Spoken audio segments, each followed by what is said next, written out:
Good morning my sugar sweaties! For today's video, gagawa tayo ng cake dahil mayroon tayong pa-order for today's video. Ayan. So, itong cake na gagawin natin my sugar sweaties ay McQueen cake, which is ito yan. So, napakadaling gawin dahil nga yung mga toppers na gagamitin natin dito ay mga printable toppers lang. So, madali lang siya, no, my sugar sweaties. So, kumbaga basic lang to, no. So, itong client natin na 'to ay repeat client ko na. So, actually yung request niya ngayon ay yung pa-moist chocolate nga daw. So, sabi ko sa kanya na, "Okey lang po ba ma'am na i-mi-mix na lang natin ng pa-vanilla chiffon para makuha po natin yung kapal ng cake, tapos sakto lang sa inyong budget." So, yun okey naman si ma'am dahil nga my sugar sweeties talaga yung kukuha ngayon, yung ingredients sa chocolate moist talaga my sugar sweeties ay talagang mahal na 'no. So, ayan, mas lalo tayong mahihirapan dito kasi nga yung iba may nagsabi na, "Ma'am yung cake mo noong una ay makapal, tapos ngayon ay manipis na." So, yan ini-explain ko naman kay client 'no na, "Ma'am yung mga ingredients natin ngayon ay may kamahalan na." So, yun nga. So, na-explain ko naman ng mabuti kay client at okay naman na magpa-mix tayo ng flavor dito para naman mataas-taas konti yung kanyang kapal ng kanyang cake para naman po, 'pag tanaw na ang bisita sa malayuan, eh, mataas-taas pa rin, hindi yung cute lang na cake, 'no. Dahil ang gusto nga ni client dito, my sugar sweeties, ay yang two-tier na 'yan. Tapos ang gusto naman ni birthday boy ay pa-McQueen nga na design.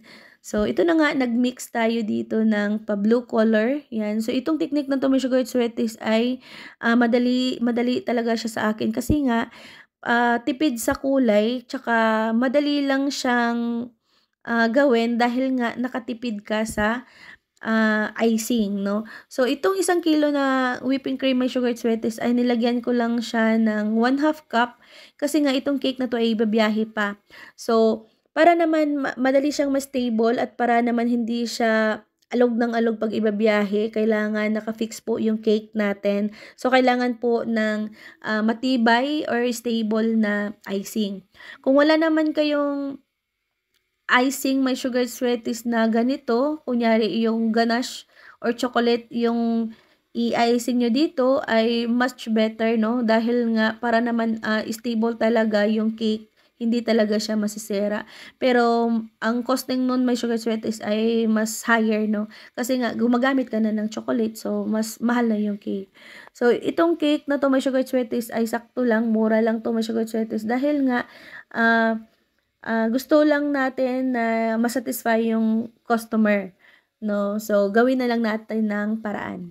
So, yung sa top tier naman ay ginamitan lang natin siya ng pa-vanilla chiffon, nilagyan ko lang siya ng konting filling para naman, talagang didikit yung kanyang top layer, 'no, 'yan. Nag-crumb coat lang ako dito tapos nag-mix pa ako dito ng red. Ang problema lang sa red ko dito, my sugar sweeties, ay yung tirang red ko kahapon.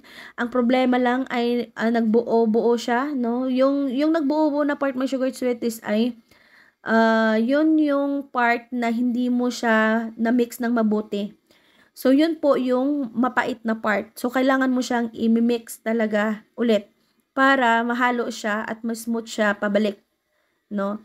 So, 'yan, nahihirapan ako diyan, my sugar sweeties, dahil itong part na 'to, mini-mix ko siya gamit lang po yung spatula. So, hindi ko siya talaga mini-mix ng do'n sa mixer kasi nga natatamara na ako.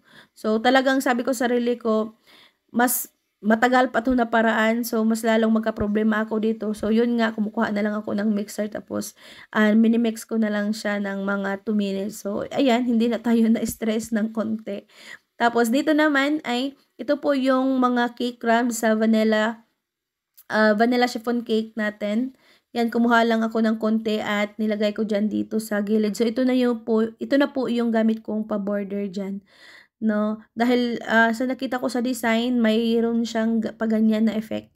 Tapos dito naman ay nagpa-grass effect lang tayo dito, nagpa-grass pipe lang tayo dito. Tapos yun na, yung mga printable topper na natin. So, ito na yung finished product natin, my sugar sweeties. Yan, napakasimple at napakadali lang. So, bye!